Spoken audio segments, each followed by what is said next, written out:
Olá amigos, falamos da lição número 7, a parte de domingo, falando sobre vivendo na unidade do Espírito. A lição dessa semana vai falar sobre a igreja como sendo um corpo perfeito, um corpo dirigido pela cabeça que é Jesus Cristo. E para isso, a ideia de Paulo a escrever à igreja de Éfeso e dizer que a igreja é como um corpo, ele queria dizer que apesar de sermos diferentes uns dos outros, como as mãos são diferentes dos pés, a cabeça é diferente do resto do corpo, nós temos funções que são interligadas.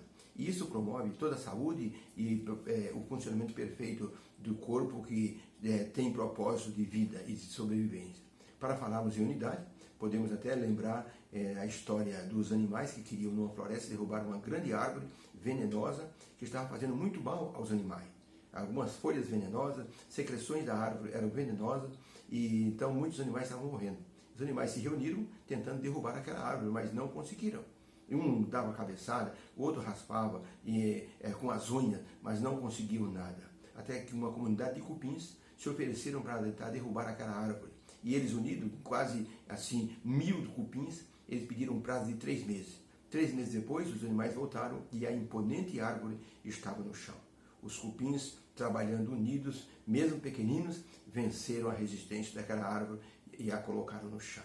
A unidade ela tem que ser vista como assim um propósito de Deus para a igreja. Deus só pode operar numa igreja onde não existe fermentação da discórdia. Quando as pessoas estão desunidas, estão brigando por situações de posição na igreja, estão brigando porque um quer pregar melhor que o outro, ou os comentários não são assim agradáveis, existe ali uma divisão.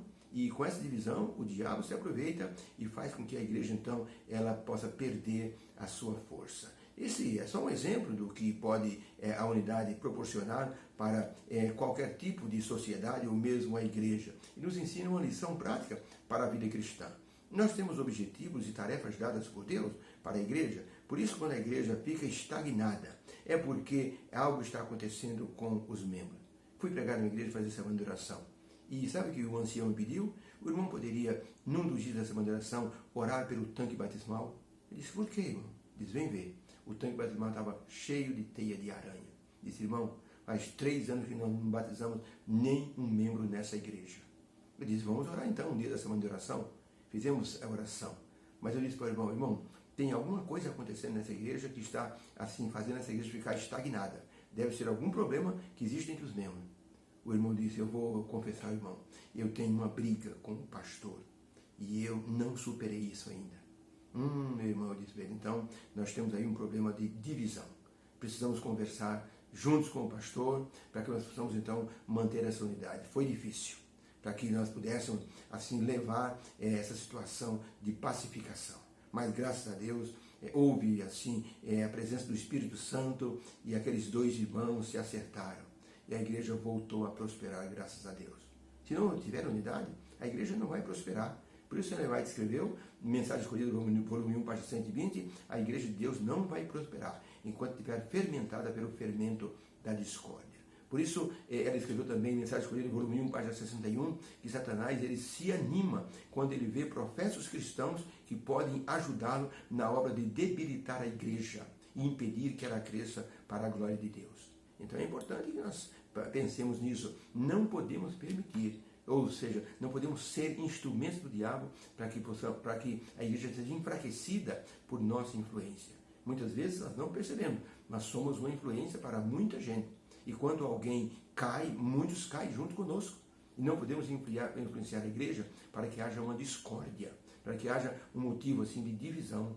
Deus vai cobrar muito das pessoas que hoje são influentes e não, assim, promovem a paz dentro da igreja. Quando a Espanha estava em guerra, descobriu-se que muitas unidades do exército estavam enfraquecidas e assim, perdiam a batalha naquelas frentes de batalha. Um comandante disse, o que está acontecendo? Tem alguma coisa acontecendo com o exército? Meu exército não é assim. E esse comandante começou a investigar. Sabe o que ele descobriu?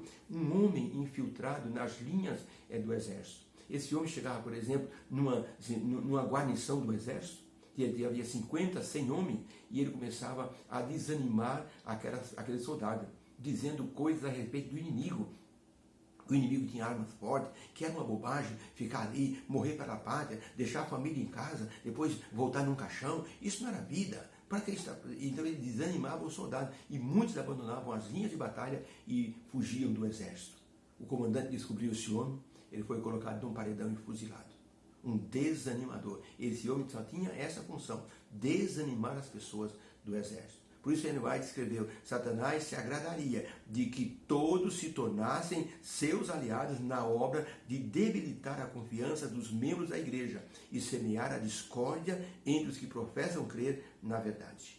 Tá vendo? Satanás se agradaria muito de que as pessoas se tornassem seus aliados na obra de desanimar a igreja. Pergunta número 1. De que maneira o apóstolo Paulo ele fortaleceu a unidade da igreja?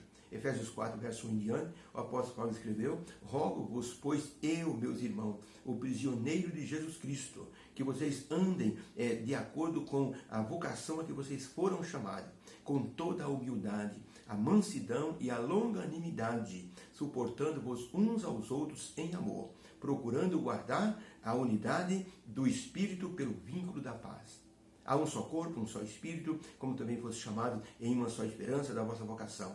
Há um só Senhor, uma só fé, um só batismo, um só Deus e Pai de todos, o qual é sobre todos e sobre todos nós em todos os tempos. Mas a graça foi dada a cada um de nós, segundo a medida do dom de Cristo. Por isso se diz, subindo ao alto, levou cativo o cativeiro e deu dons aos homens. Uns para apóstolos, outros para profetas, outros para evangelistas, outros para pastores e doutores, querendo com isso o aperfeiçoamento dos santos para a obra do ministério, para a edificação do corpo de Cristo, até que todos cheguemos à unidade da fé e o conhecimento do Filho de Deus e cheguemos a homem perfeito, à medida da estatura completa de Cristo. Por isso, segundo a verdade, seguir a verdade em amor, e para que possamos crescer naquele que é tudo para nós, a saber, Jesus Cristo, o cabeça da igreja, do qual todo o corpo, bem ajustado e ligado pelo auxílio das juntas, segundo a justa operação de cada parte, faz o aumento do corpo para a sua edificação em amor.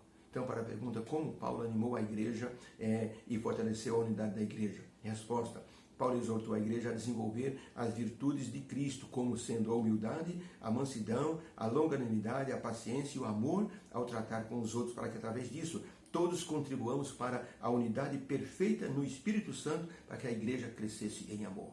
Por isso, manter a unidade era importante para o apóstolo Paulo, para que a igreja pudesse crescer espiritualmente. Muitos haviam se infiltrado na igreja como mestres, estavam detonando a fé dos crentes efésios. E alguns estavam se dividindo, brigando entre si. Por isso Paulo disse, não importa quem pregou, Paulo pregou, Apolo regou, mas a colheita é do Espírito Santo. Ninguém bata no peito dizendo, eu converti a tanto, eu prego. Por isso é importante que nós tenhamos a humildade. Paulo diz que precisamos desenvolver a humildade, precisamos desenvolver a paciência, precisamos desenvolver assim, a nossa longanimidade. São importantes essas virtudes do Senhor Jesus Cristo, ter humildade, considerar os outros superior a nós mesmos, mansidão, mostrar cortesia e gentileza no trato com as pessoas, finalmente precisamos ter assim longanimidade, que é assim a força que a pessoa tem de suportar provocação. Eu estava numa igreja, numa classe da escola sabatina, e de repente o irmão estava fazendo assim a explicação. Ele disse, o irmão pode dar uma explicação sobre isso? Na hora que eu fui começar a dar a explicação, um irmão bateu no meu ombro e disse, irmão, eu quero fazer uma pergunta. Ele saiu de outra unidade da escola sabatina e queria fazer uma pergunta enquanto eu estava falando. O professor ficou bravo e disse, cala a boca aí, o homem está explicando, você vem cortar a explicação dele? O irmão disse, desculpa. O irmão se retirou. Depois, quando eu terminei a explicação, o irmão disse, desculpa, irmão, eu fiquei bravo com o nosso irmão, mas ele veio interromper. Aí eu percebi o seguinte, nós vamos ter, sabe o quê? Suportar, assim, com um pouco mais de humildade, a provocação dos outros. Depois eu fui lá e disse, irmão, o que o irmão queria perguntar? Eu queria saber quanto tempo João ficou preso na ilha de Pátmos. Quer dizer, não tinha nada a ver com a lição que no sábado falava sobre o corpo de Cristo, a igreja. Mas ele queria uma explicação porque alguém havia perguntado para ele, ele não sabia, me viu chegando na igreja, veio perguntar e interromper ali. Mas isso mostra que por pequenos problemas nós podemos criar uma divisão na igreja. Por isso que Paulo diz assim, nós precisamos, irmão, ter acima de tudo, humildade, mansidão e longanimidade no trato com as pessoas. Suportai-vos uns aos outros. No Império Romano, o imperador elegia, na verdade, o Império Romano elegia 3 senadores. Dos 3 senadores, o imperador dizia, ó, um de vocês vai ser vitalício, vai participar do Senado para sempre. E os outros vão ser eleitos por mim a cada ano. Mas um de vocês 3, a cada ano ele elegia 3, mas um deles era vitalício.